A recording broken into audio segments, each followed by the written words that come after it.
Yes, sir. Okay. Good morning, y'all.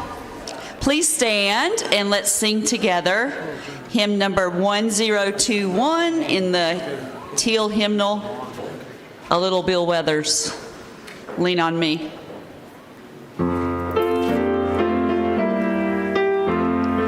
Sometimes in our lives, we all have pain, we all have sorrow, but if we are wise, we know that there's always tomorrow. Lean on me when you're not strong, and I'll be your friend.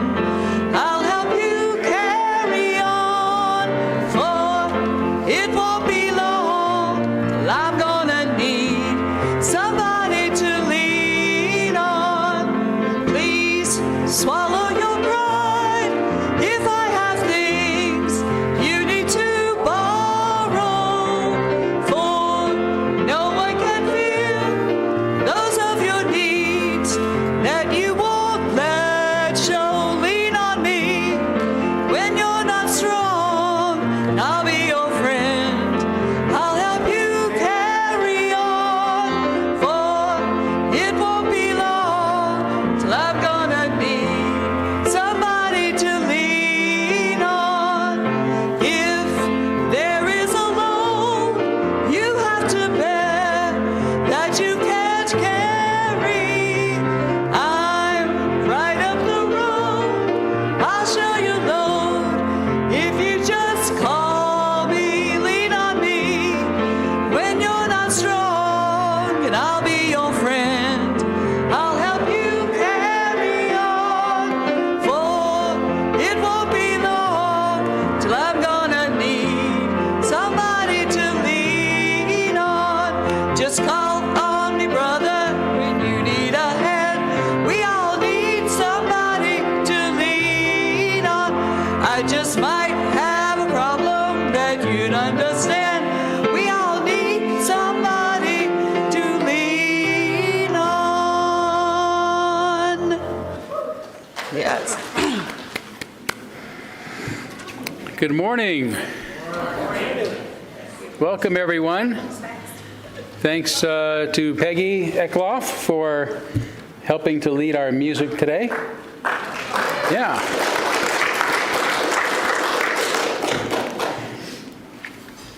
I want to begin, as always, by welcoming you to the Unitarian Universalist Church of Spokane, where we join together to create a nourishing, liberal religious home and to champion justice, diversity, and environmental stewardship in our wider world. Or, as we like to say in short, to create community, find meaning, and live justly, work for justice, whatever works for you. Welcome to each and every one of you who are here today joining us in this space, as well as those of you who are live streaming with us this morning. It's great to know that you're here as well. So welcome to one and all. We embrace all that you bring with you to this space, your unique beliefs, your background, your lifestyle, your experiences, your differences, all that helps make you who you are. And this includes those who hear me say this each Sunday, whether you're here in person, joining us online, or perhaps even joining us for the first time this morning. We're so glad to have all of you. So welcome, one and all. I do have a few announcements to go over before we greet one another. One, you will notice that our unity candle is lit at the front of our sanctuary. This is something we do when one of our members has passed away during the week. It's been happening all too often recently, but this past Monday, Lois Packer passed away. For those who remember Lois, she was very active here many years ago, a true leader and matriarch of our congregation. For a few years, she was back in the Seattle area with her family, and then came back a few years before COVID hit. And I don't think a lot of us have been able to see her since COVID, but I saw her just a couple of weeks ago at the clergy luncheon at Rockwood, and I was grateful that I could do that. But an incredibly good-hearted, intelligent, sweet, kind person, and she will be missed. So we're going to keep this candle lit throughout our service is a symbol of our appreciation for her life and the light that she brought to our community.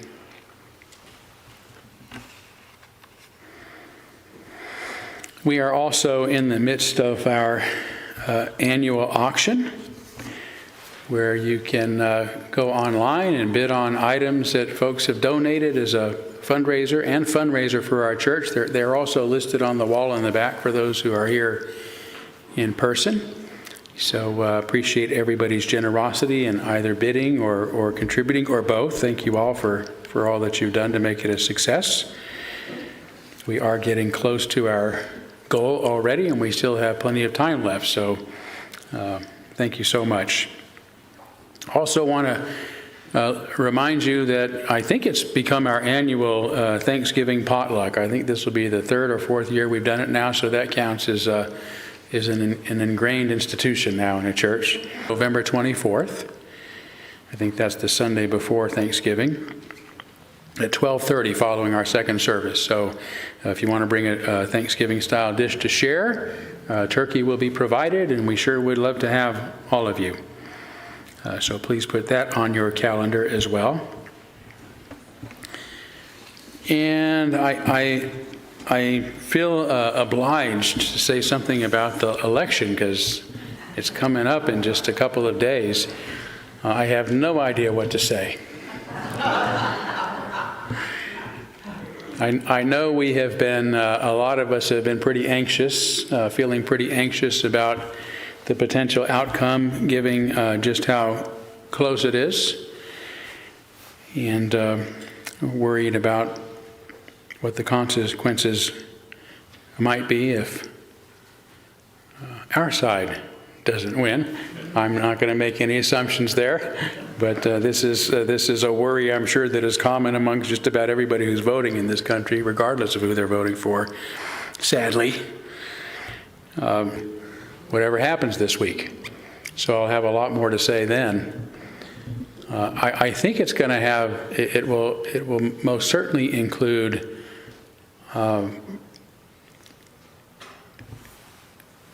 the suggestion that we should stay true to our principles and our values always, no matter what the circumstances we find ourselves in, whether it is a positive space or a negative space. I think the Stoics used to say that virtue is the greatest good because virtue is the only thing that has meaning in all circumstances. And that means that if following our virtues or principles, whatever you want to call them, our values, brings goodness to our lives for some reason, that's wonderful, but that's not why we do it.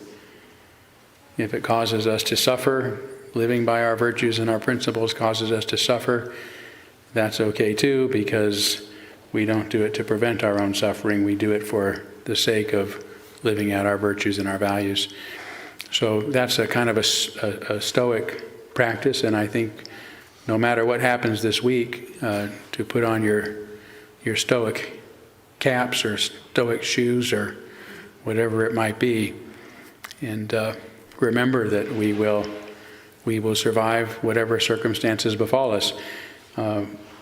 Every major historical event in human history has been occupied by people just like us. And we don't think about that. We think about the players that are mentioned in the historical stories. But ordinary people had to decide in some of the worst circumstances whether or not they were going to be at their best or at their worst. And as Unitarians, I hope we'll decide to be at our best in good times and bad. So that's it. That's all I can say for now. I hope that you will take a few moments here now to greet one another. If you are joining us for the first time, please don't be too shy, or even just more recently. This is a good group of people, and there's enough of us here that you don't actually have to walk too far to meet somebody new this morning. So go for it.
All right, there'll be more opportunity, as always, to visit after our service during our social hour, so please join us for that. Grab a cup of coffee or tea behind the mysterious wall over there, if you're not familiar where that stuff is. But for now, we're going to move forward by lighting our chalice. The chalice is the symbol of our unity and our solidarity, of our openness and our inclusion, of our community and our individual uniqueness. May this small flame be our offering of warmth to those who are cold and alone, and a light to those in darkness. May it be a flame that ignites justice in our world and a beacon of hope to those in need. And may it reflect at least a spark of truth wherever truth has been lost, and cast a healthy shadow of doubt wherever it's been found.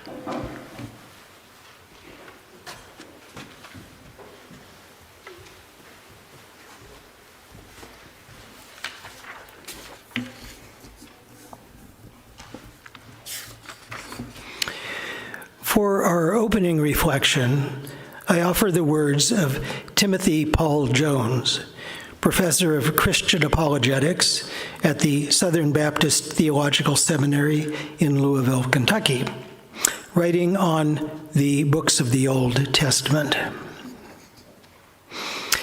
Different communities of people who call themselves Christians use different Old Testaments. Everyone who claims to be Christian agrees about 39 of the texts in the Old Testament. But if you attended Mass in a Roman Catholic congregation this weekend, the Old Testament readings would come from a canon that includes 7 books more than the 39 in the Old Testament at the Protestant church down the street.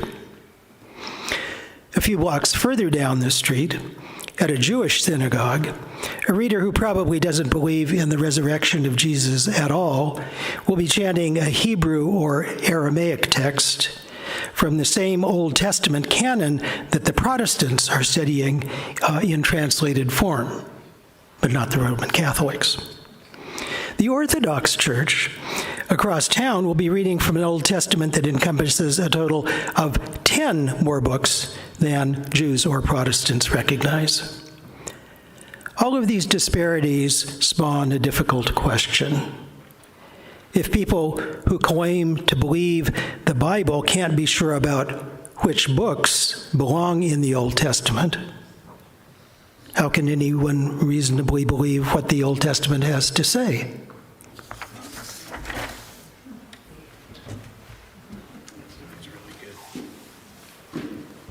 I told Dick that I so appreciated that quote from the professor at Southern Baptist Theological Seminary, because that's where Todd and I met. And the whole time I was driving from Auburn University to go to graduate school that fall, my sister was in the car with me, and we were chanting, "You're not marrying a minister. You're not marrying a minister. You're not marrying a minister." Please stand and let's sing together. Hymn 1007 in the Teal Book, "There's a River Flowing in My Soul."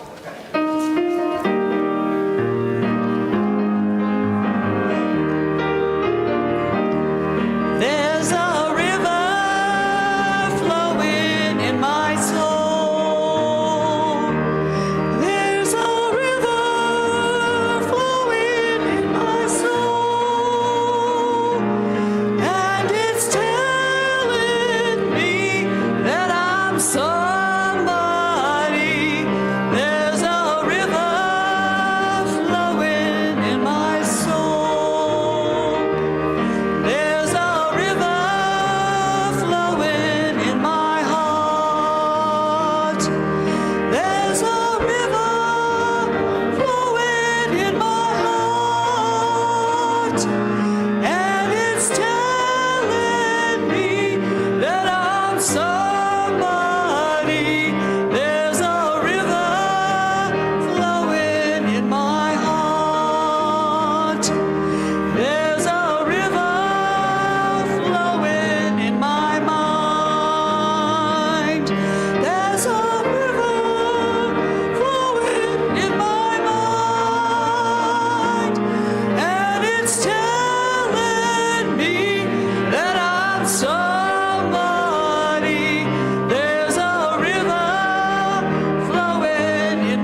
Well, now, I don't think I was a minister when we got married. I snuck it in on her. I snuck it in on her later. So we are going to kindle our candles of care for those who are most on our hearts and minds this morning, including the people of Ukraine and that region of the world who are being impacted by the continuing war and violence there, the people of Israel and the Palestinian people, people of Iran and Lebanon, and people in that region of the world who are also suffering from the unnecessary violence and cruelty and disregard for human life happening there.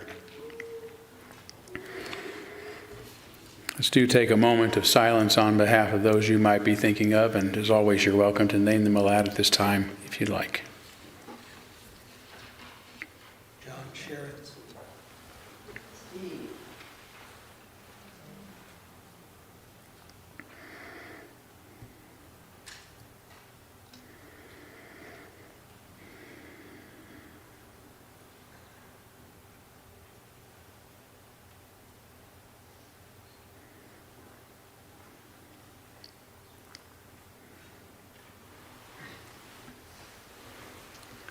Those named aloud and those embraced in our silence, and all those who are suffering in our world at this hour, we hold in our community with compassion.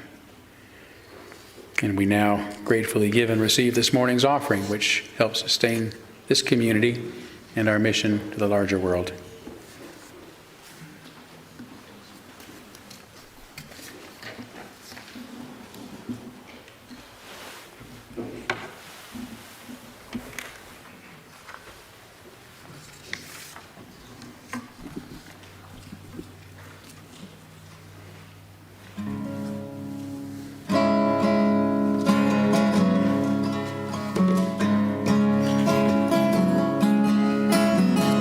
A mellow dew come morning will shine, and the sun waken the meadow.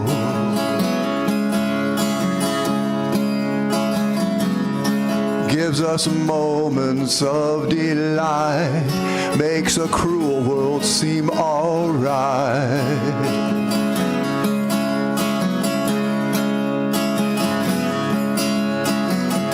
A graceful day, the crowds they heave and flow.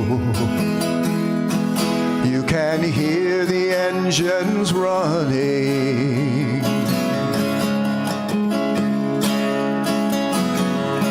The world is changing rapidly into much uncertainty.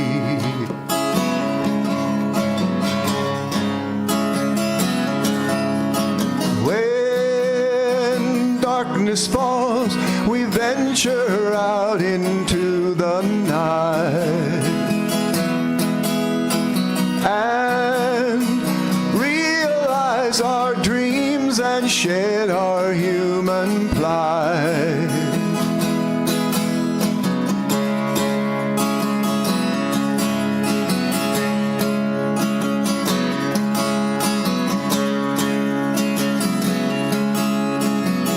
And so the night moves gently o'er the ground, and the stars like twinkling eyes look down.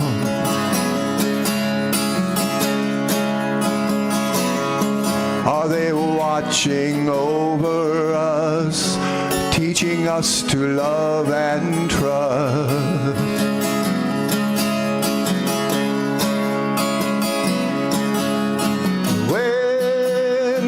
Darkness falls, we venture out into the night and realize our dreams and shed our human plight. Echoes hammering, constructing the conceits of men. Unfolding, always flowing, it will never end.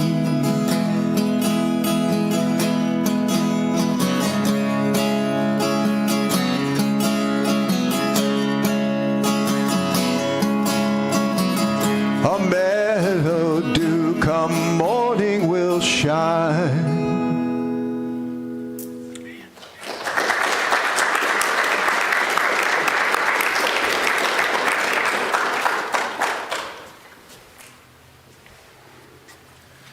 Richard Wall, thank you so much for giving us our special music today, and more to come. So, right now we're going to have our story for all ages, so anybody who wants to come up to the front is welcome to do so.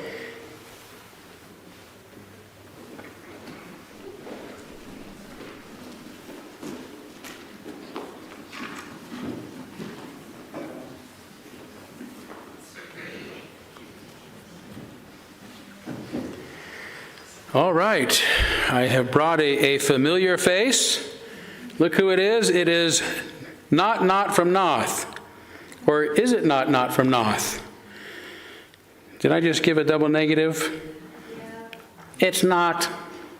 Well, in this case, I don't think I did, given that his name is not. But it doesn't really matter. We're really glad to see you. How are things going on your planet these days?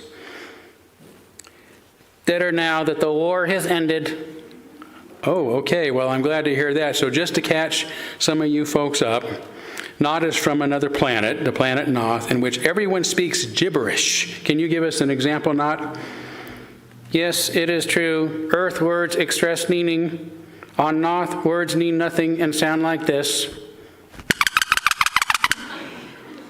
Okay, very good. That does sound strange. But you also have never had conflict on your planet, is that correct? Yes, since nobody ever said anything meaningful, there were never any disagreements. At least not until I met you. Yeah.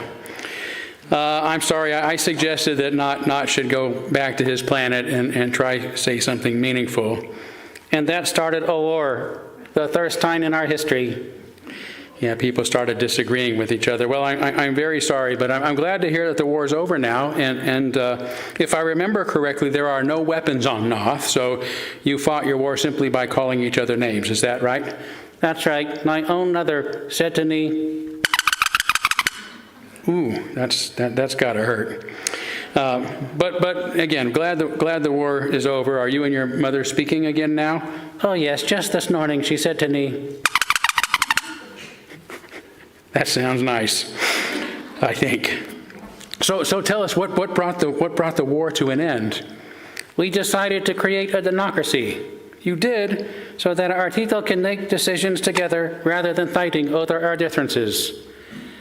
You know, that's a really wonderful solution. And that's why I'm here. Why is that? I'm running for president of Noth, and I'd like your endorsement. My endorsement, you know, I'm honored.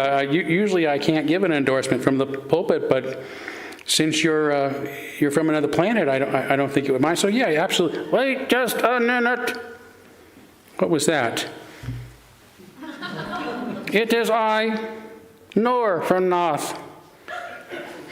And I too am running for president and would like your endorsement. Well, this really does come as a surprise. I've known Noth for a while, but I suppose in fairness I should hear what your opposition has to say before I make a decision. So Noth, why don't you go first? Why should people vote for you? Because Nor is a...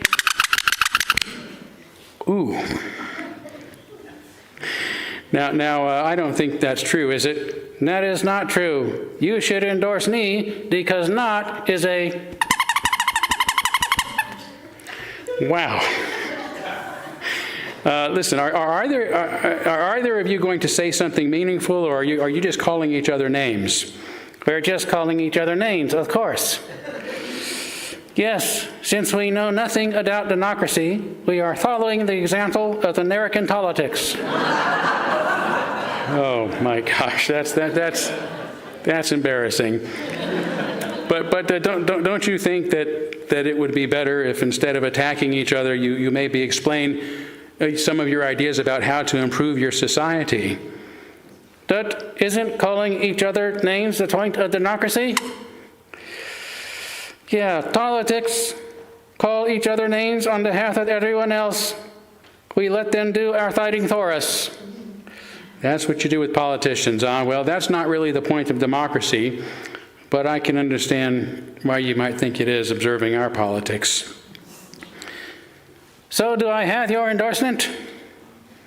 Don't give him your endorsement. He's a... Okay, now, okay. Listen, I'm afraid I can't give either of you my endorsement. I just wish I had followed the prime directive to begin with and never suggested that you start saying meaningful things.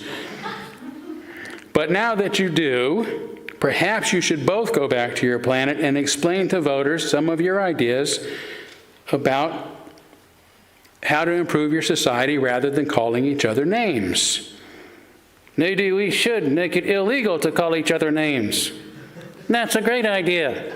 Would you like to deny Vice President? Glad you agree. Would you like to deny Vice President? Okay, good luck in your election, and thank you for coming.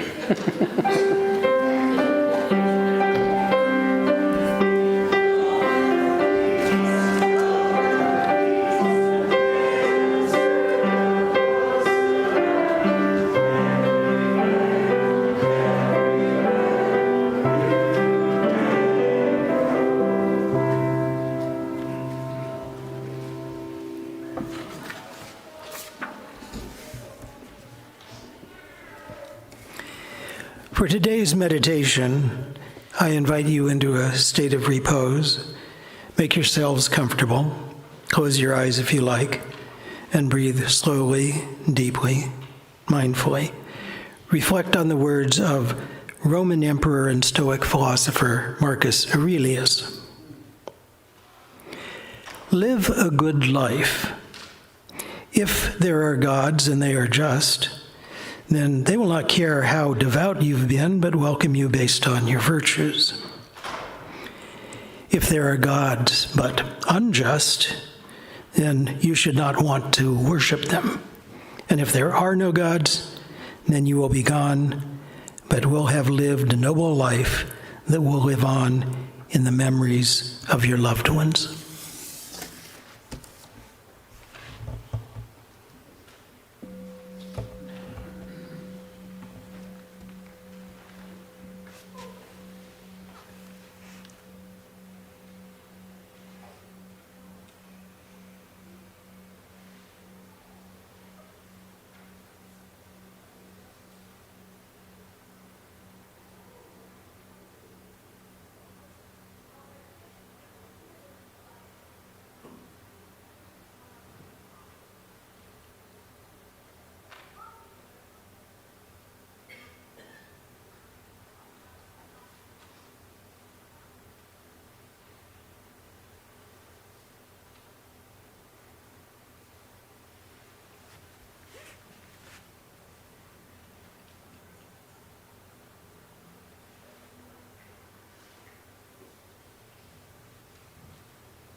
Somewhere in this city, someone is dying right now.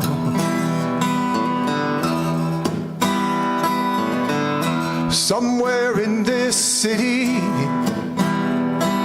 someone is crying out loud.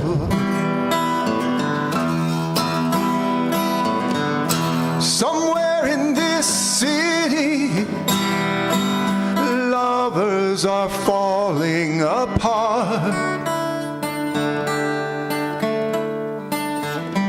And somewhere in this city, someone's losing their heart.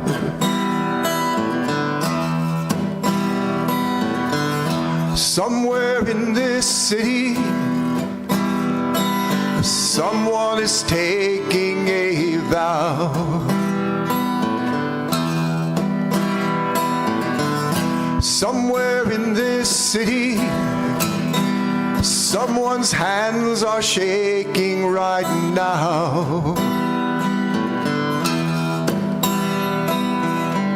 Somewhere in this city, hope is in the air. And somewhere in this city, someone's whispering a prayer.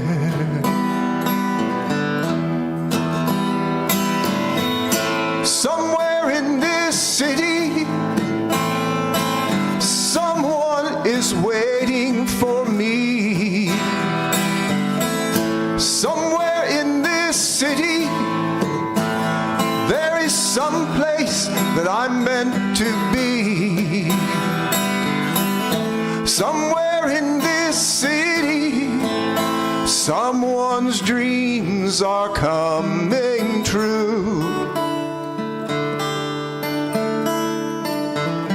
And somewhere in this city, I know someday mine will too. Somewhere in this city, a child is being born.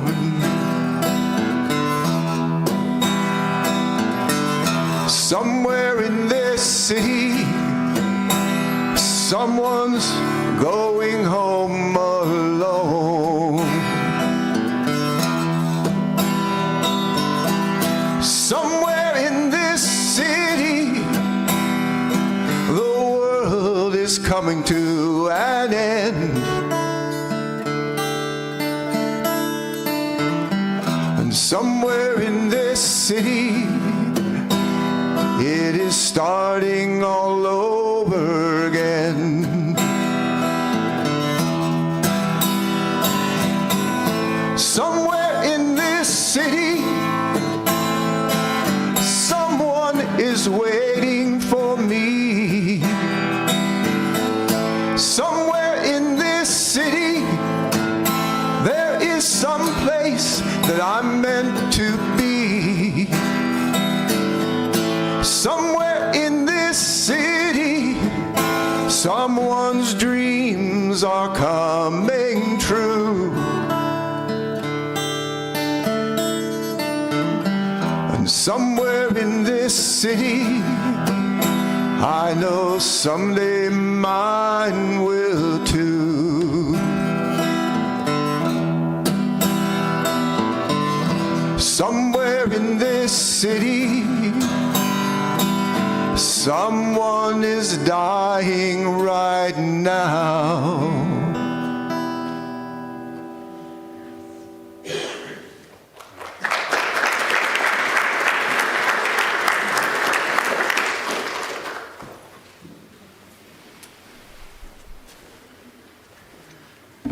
Thanks again, Richard.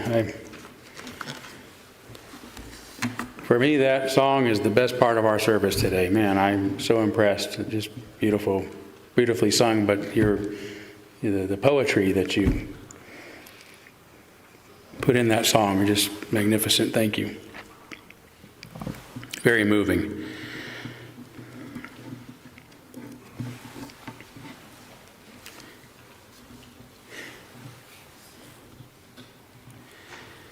So if I were going to teach a course on how to be a proper Unitarian minister, which is never going to happen, I would begin by teaching about shamanism. And this may seem a strange comparison coming from one who claims to be a rational, modern thinker, and the term shaman conjures images of primitive, superstitious persons chanting, shaking rattles, and drinking ayahuasca or some other hallucinogenic tea. They believe in magic, in spirits, and that sickness is caused by invisible darts sent by unseen forces and evil enemies. And in preparation for this message, I tested this assumption by prompting generative artificial intelligence, which is one word, shaman. And within seconds, it created 3 images. 2 of them appeared to be primitive Chinese men with painted faces and feathers in their hair, wearing colorful homemade clothes and costume jewelry. And the 3rd appeared to be a Native American woman dressed similarly. When I prompted the AI with shaman ceremony, it quickly produced 3 more images, all of which showed a similarly dressed shaman sitting and preparing to pass around a vessel of presumably hallucinogenic tea to those gathered around them in a circle. Although generated by AI, these images are ultimately based upon our most common associations and stereotypes, some of which are true.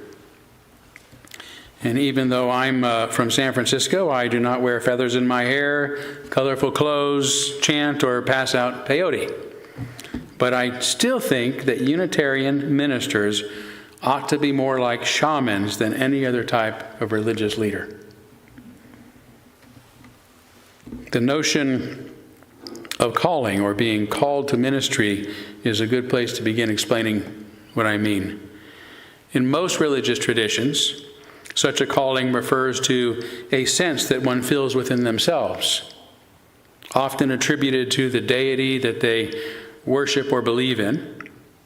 It's an internal, very personal calling, if you will.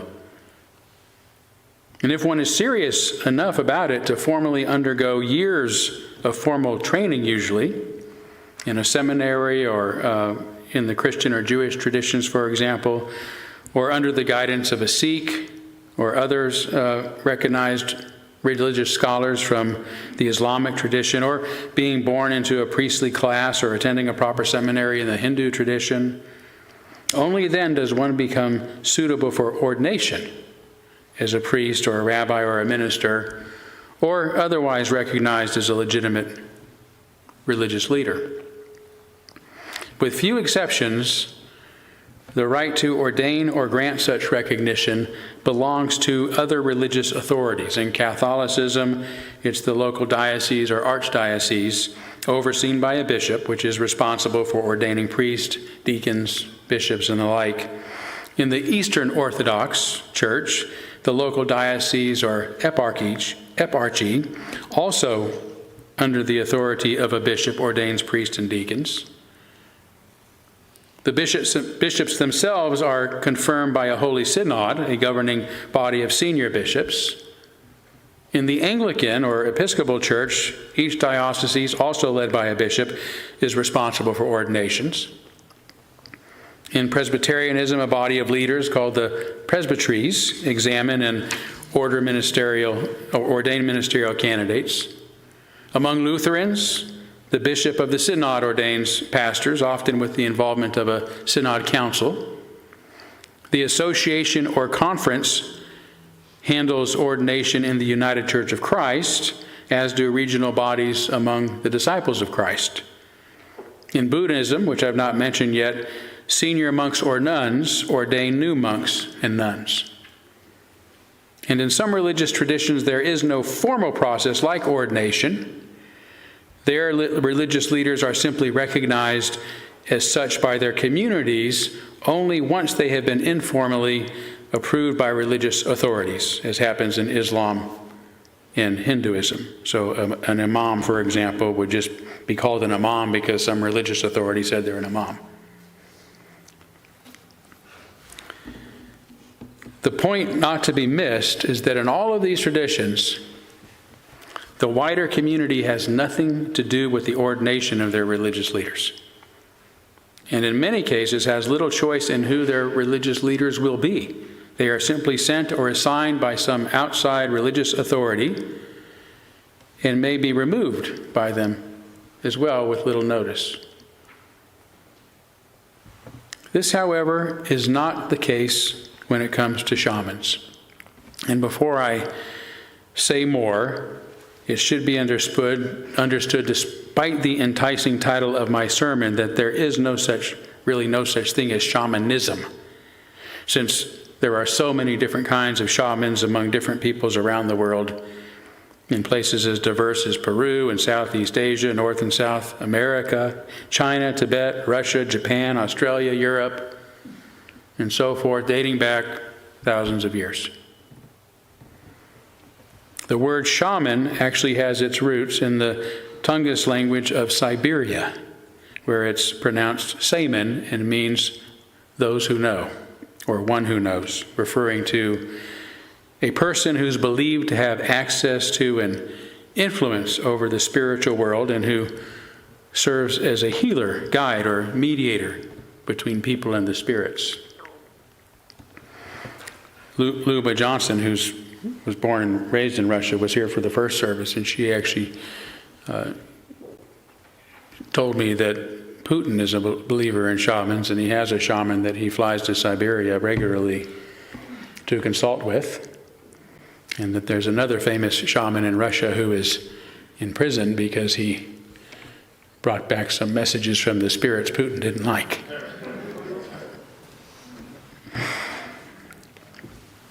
In their 500-year history on the subject, Shamans Through Time, edited by anthropologist Jeremy Narby and Francis Huxley, we learned that there can be no shamanic beliefs or cults and therefore no shamanic religion, for the simple reason that the word does not designate a set of beliefs that manifest themselves through a set of customs.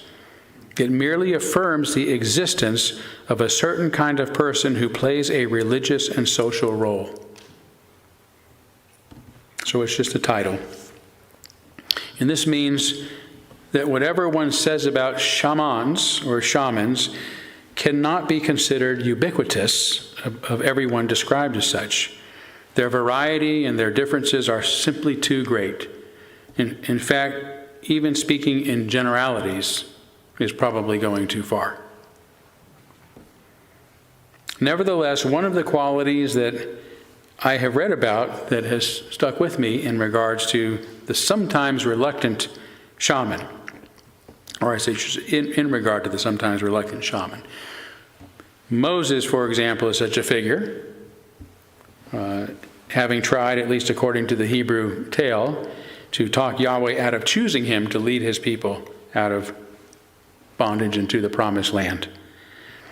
Who am I that I should go to Pharaoh and bring the Israelites out of Egypt, he asks. But in the end, he has no choice. It's the same with the shamans. Becoming the spiritual leader or healer of one's community may be the last thing that one wants to do, but unlike the other religious traditions that I've mentioned, many tribal communities themselves decide who their shamans will be. And declining the invitation could actually get their choices killed, just as being bad at the job can. So if the community calls you to be a shaman, you better say yes, and you better very quickly learn how to be good at your job. In some shamanic societies, the shaman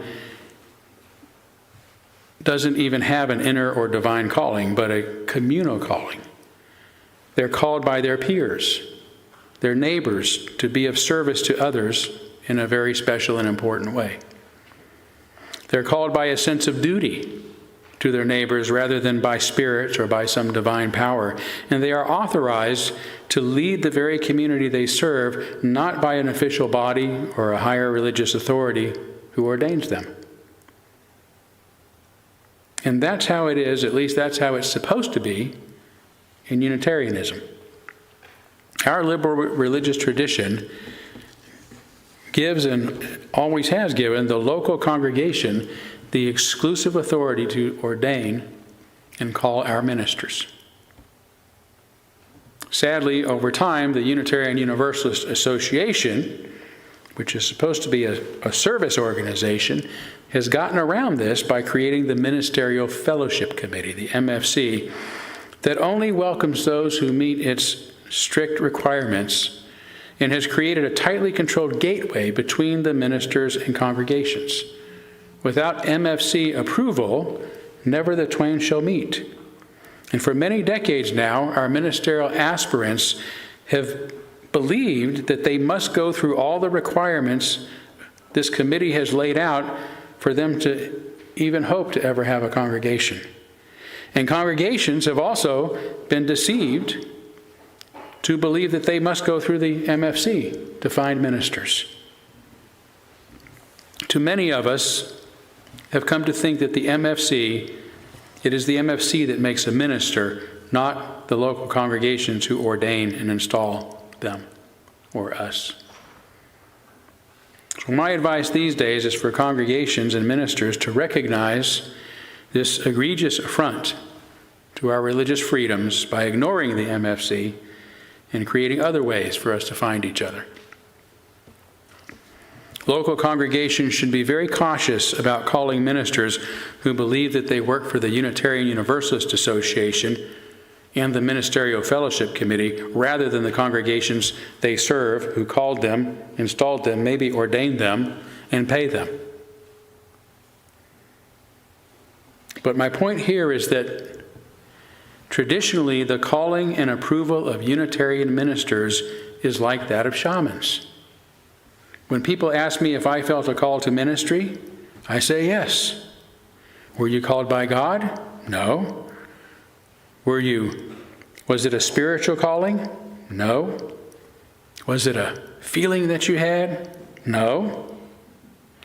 I was ordained and called to ministry in the only way that our liberal tradition allows, by my community. There's nothing magical or mysterious about it, nor anything that could possibly make such work more meaningful than to be called by those you serve. In a 1995 essay, anthropologist Eleanor Ott says, "The situation today is that the word shaman has been usurped by the popular imagination and the popular marketplace, and is now superimposed on all manner of persons who bear little and no resemblance to the traditional shaman in any culture. Without a community that recognizes the new shamans as an integral part of the culture, what makes these people in fact shamans at all, except that they so call themselves?" I believe the same question should be asked of today's Unitarian ministers.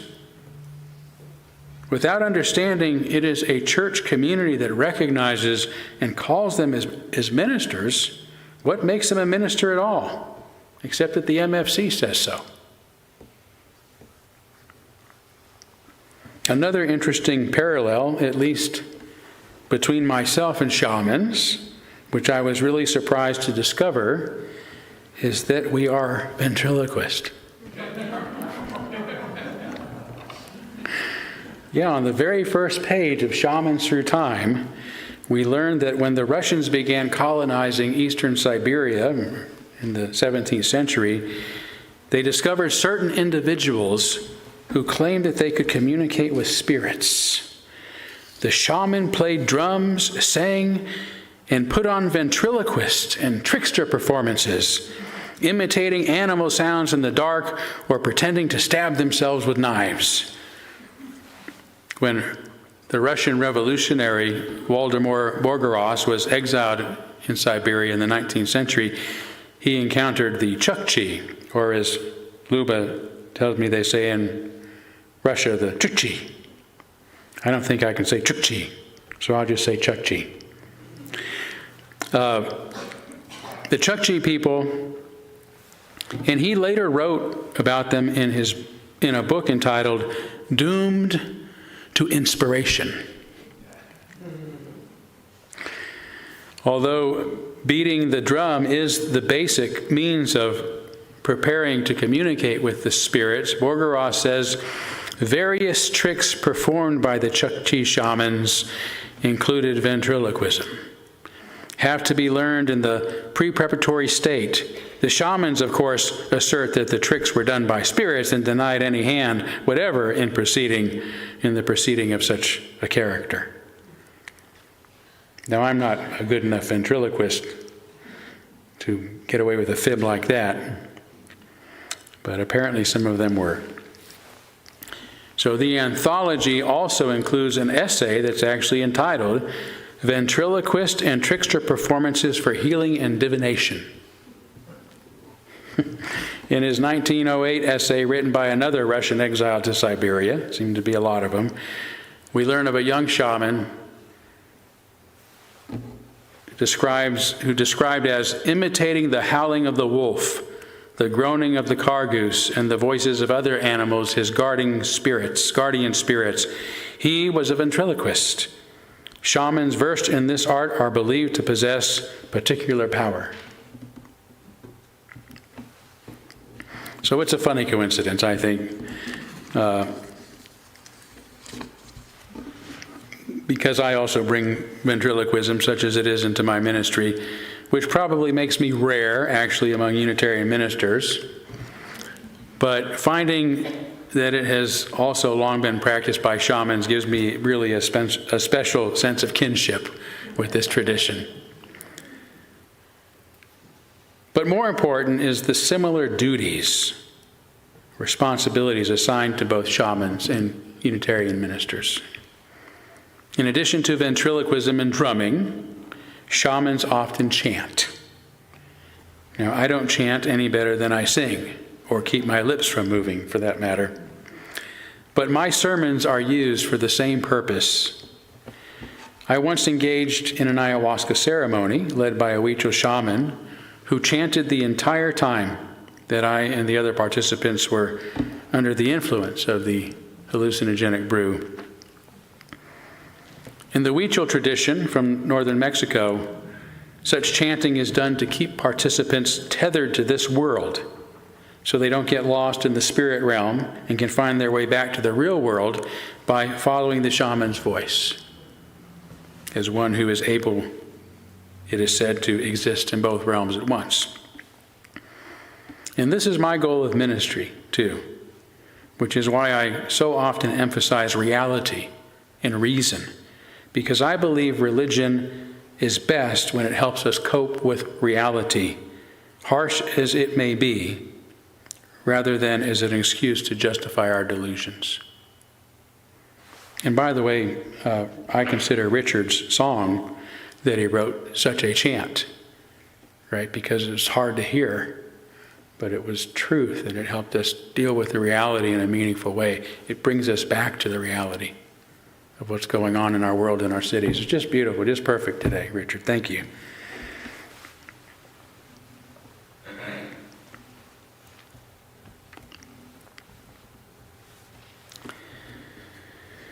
Over the years, I've often been criticized for not being spiritual by some who think it is my job to take them into the realm of spirits and myths and superstition and to leave them there. On the contrary, my task, as far as I'm concerned, is to use my sermons as a kind of chant to keep them tethered to reality and to guide them back to reality. This is why last year I gave a sermon entitled Spiritual with a question mark. How many of you remember that? 2 of you, thank you. 3, 4, I know. It's a trick. I know a lot of you did. So it's a trick question. Damn it. Anyway, in that sermon, I said, in part, I do not agree that reason and physical reality are barriers to finding meaning and purpose and joy and truth and wonder in life. On the contrary, they are the very processes that can bring us to our knees before the altar of life, that enable us to better cope with reality, to endure suffering, to pursue the world's mysteries and wonders, and to truly live by standing wrapped in awe. And only a few weeks ago, I gave a sermon on theology in which I ultimately defined God as reality, explaining that so much of what theologians say about God, whom I don't believe exist, is true of reality, which I not only believe exists, but believe is the only thing that does exist and can exist. Reality is everywhere, and it's in everything because all that exists must be real. What the priests and preachers of most religions say about God is true of reality, that we should spend our lives seeking it. Our human minds cannot comprehend the whole of reality, but when we do sometimes catch glimpses of what is real, we are awestruck, and our lives and our societies are transformed by the encounter. What we know of reality should be our guide. We should devote our minds and our hearts to reality and our lives to its pursuit. Finally, there is the parallel between the shaman's use of hallucinogenic compounds, alone or in communal ceremonies. It is the shaman's task to enter into altered states of consciousness, or to lead others there, in order to break free of our limited understanding of the world, to see things from a new perspective, and to abandon our false assumptions and our routine beliefs. These psychotropic journeys are meant to expand our consciousness, not to deceive it. It is believed by some, including myself, that the augmented reality that we see under the influence of these compounds are symbolic representations of realities we cannot otherwise perceive, like microscopic and quantum realities, which explains why shamans can so often correctly diagnose illnesses without the use of microscopes or other medical equipment. Anthropologist Jeremy Narby first considered this possibility while looking at a collection of paintings by shaman Pablo Amaringo, and was stunned to notice double helixes in one of them.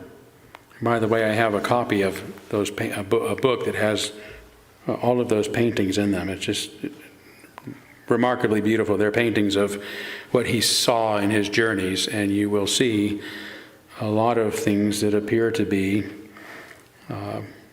part of our bodies, things we wouldn't see with the naked eye.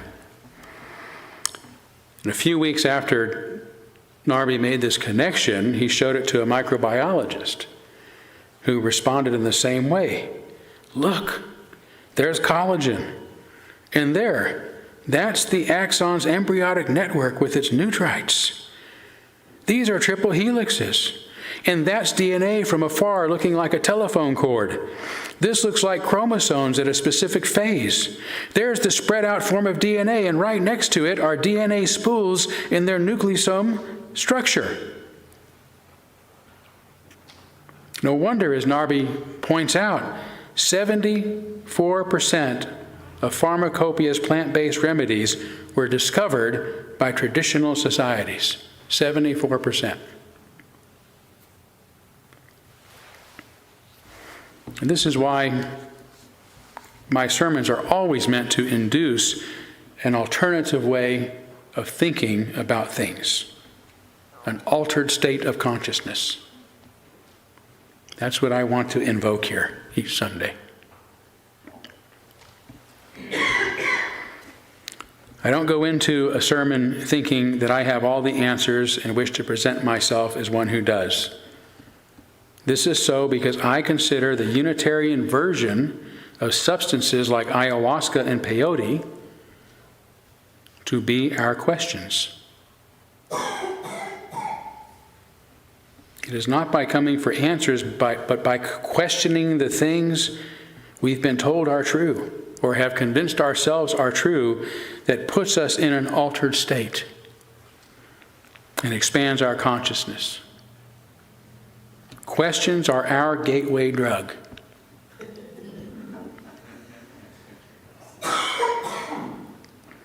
They are our gateway to intellectual integrity and our gateway to better understanding truth and our gateway to coping with reality on its own terms. And that's why my sermons don't provide the answers of an expert, but the searching of a pilgrim who is wandering and wondering about life's perennial questions just like you are.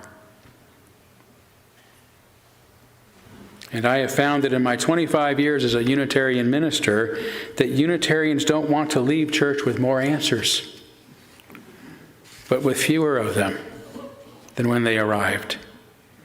We prefer having our minds open, not shut, curious, not closed. All of this is why, rational as I am and intend to stay, I feel more akin to the shaman than to any other ministerial tradition. Although I cannot and would not wish to hand out peyote from the pulpit, nor pass around a bowl of ayahuasca, I do want you to leave each Sunday having had your perspective a little skewed and your mind more open to new and wondrous possibilities than you came with.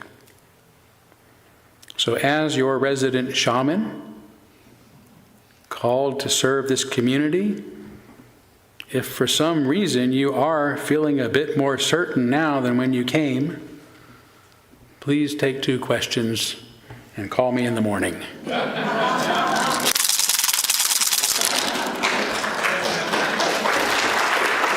Thank you.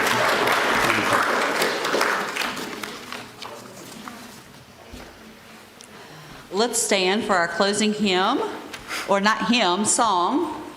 I Can See Clearly Now by Johnny Nash, and the words are on our screen and on the handout in your order of service. I can see clearly now, the rain is gone. I can see all obstacles in my way. Gone are the dark clouds that had me down. It's gonna be a bright, bright, bright, bright, sunshiny day. It's gonna be a bright, bright, bright, bright, sunshiny day. I think I can make it now, the pain is gone. All the bad feelings have disappeared. Here is that rainbow I've been praying for. It's gonna be a bright, bright, bright, bright, sunshiny day. Look all around, there's nothing but blue sky. Look straight ahead, there's nothing but blue sky.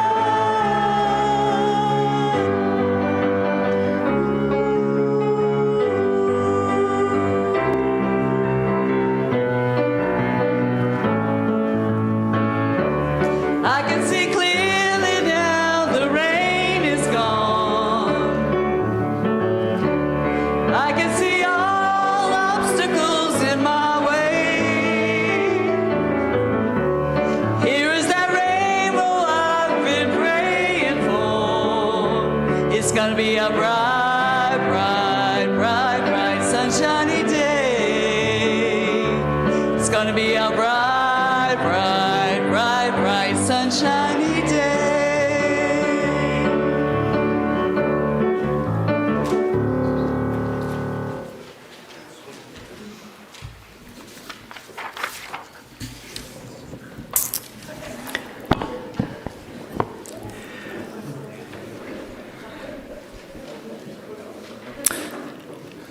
For our benediction, I offer the words of British Romantic poet, venturesome traveler, and English peer, Lord Byron. If I am a fool, it is at least a doubting one, and I envy no one the certainty of self-approved wisdom. Amen. Blessed be. Alam alaikum and shalom.